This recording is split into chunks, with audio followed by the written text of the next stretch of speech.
বলেছি আমাদের শত্রুর সাথেও আমরা ইনসাফ চাই। যেই ছাত্রলীগ সরাসরি গণহত্যা করে নাই, গুম করে নাই, হত্যা করে নাই, ধর্ষণ করে নাই, তার বিরুদ্ধেও মিথ্যা মামলা দেওয়া যাবে না, এটা আমরা হাজারবার বলেছি। আমরা তো ইনসাফ চাই, আমরা ইনসাফ জুলুমের বিপরীতে আর একটা জুলুম চাই না। তো আমি আপনাদের মাধ্যমে শুধু আজকে একটাই কথা বলি, সেটা হলো আমরা এই গণ অভ্যুত্থানের 1 বছর পার হয়েছি, এইটা অত্যন্ত কষ্টকর। আমরা কেউ কেউ, যেটা ফাইয়াজ কয়েকটা শোতেও বলেছে, আমি খেয়াল করেছি, প্লিজ আমরা যেন আমাদের ন্যাশনাল হিরোগুলোকে কোনো দলের বানায় না ফেলি।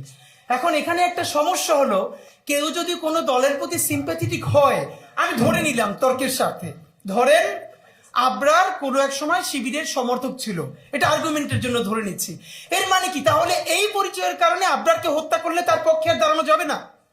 তাহলে একই কথা আসবে যে ছাত্রদলের যদি কেউ মরে যায় তাহলে তার পক্ষে দাঁড়ানো যাবে না? অধিকার পরিষদের কেউ যদি, এর মানে হলো ইনসাফ।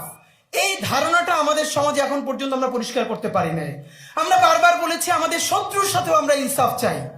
যেই ছাত্রলীগ সরাসরি গণহত্যা করে নাই, গুম করে নাই, হত্যা করে নাই, ধর্ষণ করে নাই, তার বিরুদ্ধেও মিথ্যা মামলা দেওয়া যাবে না, এটা আমরা হাজারবার বলেছি। আমরা তো ইনসাফ চাই, আমরা ইনসাফ জুলুমের বিপরীতে আর একটা জুলুম চাই না। সুতরাং এইখানে বরং আজকে যেটা ভালো হতো, এই ডাকসুর জন্যটা তো এটা অত্যন্ত সম্মানজনক যে তারা এই প্রোগ্রামটা আয়োজন করেছে। আমি বরং দেখতে চাই ছাত্রদল এর থেকেও বড় একটা প্রোগ্রাম আমাদের শহীদ আবরার ফায়াজকে নিয়ে করুক, আবরারকে নিয়ে করুক। এরপরে আমাদের এনসিপির ভাইয়েরা, বাংলাদেশপন্থী যতগুলো রাজনৈতিক দল আছে, রাজনৈতিক শক্তি আছে, তারা সবাই মিলে বড় বড় প্রোগ্রাম করুক।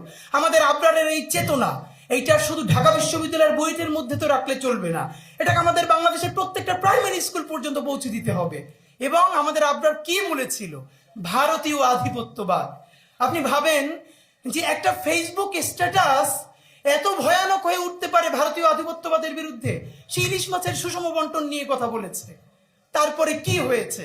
আমরা আজকে এটাই শুধু বলতে চাই, আমরা আবরার ফাহাদকে এই জন্য সেলিব্রেট করবো না শুধু যে আবরার ফাহাদ শহীদ হয়ে আমাদেরকে নতুন বাংলাদেশ দেখিয়েছে, বরং আমরা স্পষ্ট দেখতে পাচ্ছি বাংলাদেশের সামনে আগ্রাসন এবং আধিপত্যবাদ আরো শতগুণ, হাজারো গুণ, লক্ষ গুণ শক্তি নিয়ে আবারও ধাবিত হচ্ছে।